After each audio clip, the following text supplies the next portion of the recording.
Hello Star Wars fans. In my last Star Wars video, I talked about the first step that would be necessary to fix Star Wars. Just the first step though.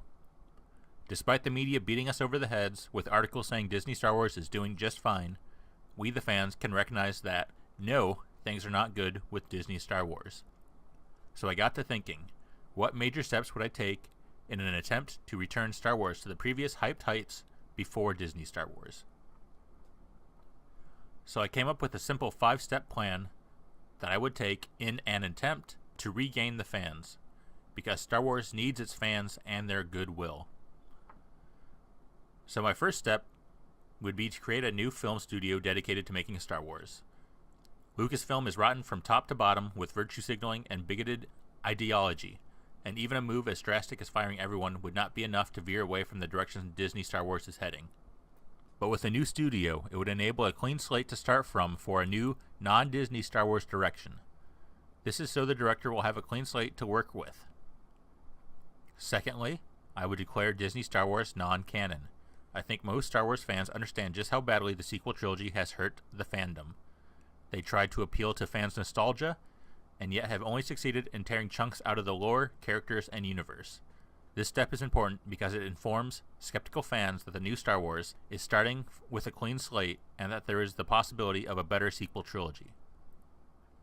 Third, I would not commit to the production of any movie until there is a clear-cut direction for the stories to be told. If it's a trilogy, the major points for all the movies have to be decided before filming any of them. No allowing a director to go off the rails.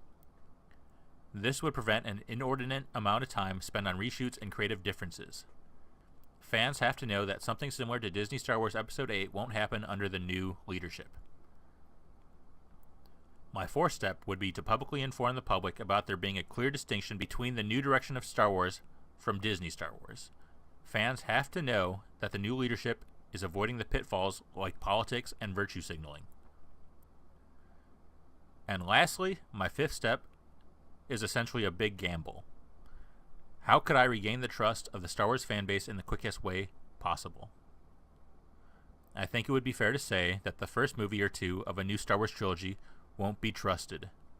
Not during the opening weekend. Especially since the fanbase has been burned by Episode 8 and the media. Even if they don't boycott it, Disney Star Wars has diminished the fanbase to the point where skeptical fans will remain skeptical and be expecting a bait and switch. So my idea would be to plan for an entire trilogy release within 1 month. What does that mean? Disney Star Wars has usually been released between early to mid-December, so my plan would be to release the first movie in early to mid-November, the second movie 2 weeks later around Thanksgiving, and the third movie 2 weeks after that, around the usual time a Disney Star Wars movie is released. That way, the first two movies would be available during Thanksgiving, and all three available during the Christmas season. And that's crazy, you might think. And it is. But this 5-step plan is how to bring Star Wars back to its previous heights of hype. Not just profitable, but to where the fans trust the brand again. And this is the quickest way I could imagine. So let me explain my thought process of this last step. With such a crazy release blitz, if all three movies were good, you could restore Star Wars to a positive and profitable position. Now you might think that this would be a super expensive gamble, and it would be, but there are benefits to this as well. Disney Star Wars has been putting around $250 million into each movie and an additional $100 million into marketing.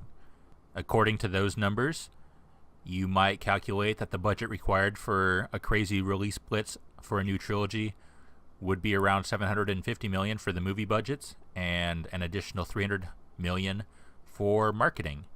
However, you could cut off $200 million for planned marketing. You could mainly market Episode 7 and minimally invest into marketing the whole trilogy after they are all released. Word of mouth would do the rest. And the movie budget wouldn't be so big either.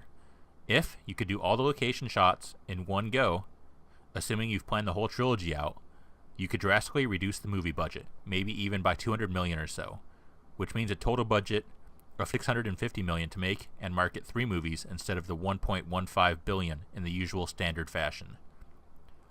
This would be a big risk, but I think anyone listening can imagine how quickly the Star Wars fan base would be rejuvenated if such a gamble was successful. This, in my eyes, is the quickest plan I can think of to completely fix Star Wars, for both the fan base and investors, because we all want a healthy Star Wars, the fan base for entertainment, and the investors for money. So I say again, this isn't the perfect plan, but the quickest I could imagine. There were a few extra steps I considered, like issuing an apology to the fan base, but I think it's unrealistic Disney would allow some of them. So I tried to stay within the realm of possibility. If you think I need an additional step, let me know in the comments below, or if you think I'm crazy, you can mention that too. If you like this content, let me know by hitting the like button below, and maybe even that red subscribe button if you haven't already. I hope you get around to checking out some of my other videos, and may the Force be with you.